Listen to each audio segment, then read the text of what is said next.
Dito sa Calao, nagkalat ang iba't ibang mga universities at paaralan kung saan madami ang estudyante. Ito rin ay tahanan at pangalawang tahanan ng mga seaman na katulad ko.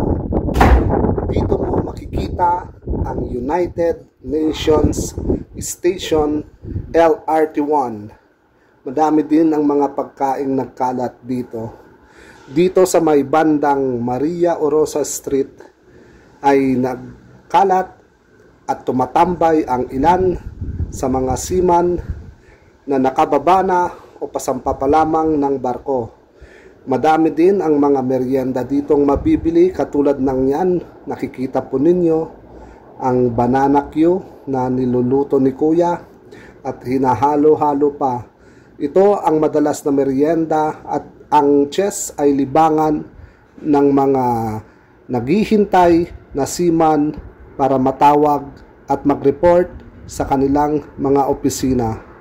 Dito makikita ninyo si Kuya at ang isang nakaitim na seaman ay nagtutunggali upang manalo sa labanang chess.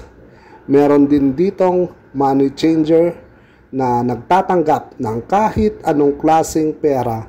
Sunog pa yan o kahit saang lugar, anong currency na pera yan ay binibili nila.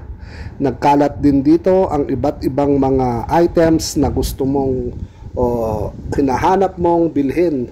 Katulad ng mga relo, ng shades at kainan na katulad nito na nakikita nyo naman sila Kuya na nag-i-enjoy kumain at bumibili ng kung anong gusto nilang meriendahin upang sa ganun ay hindi sila magutom kakahintay sa labas. Ayan si Kuya, nakita nyo naman po ang iba't ibang klase ng mga shades at relos na nakapila sila, nakatingin dyan, no? Para bumili man lang. Meron din po ditong mga naghihilot. Kung gusto nyong magpahilot ay madaming nakahilerang masahista dito. Katulad ni Kuya, yan no, nagpapakitang gilas pa oh. Meron siyang isang kliyente, customer na isa ring seaman na siguro sumakit ang kanyang likod o katawan ay nagpahilot na rin kay Kuya para mawala ang kanyang mga lamig sa katawan. Siguro alam ko to ay mga 200 bawat 30 minuto.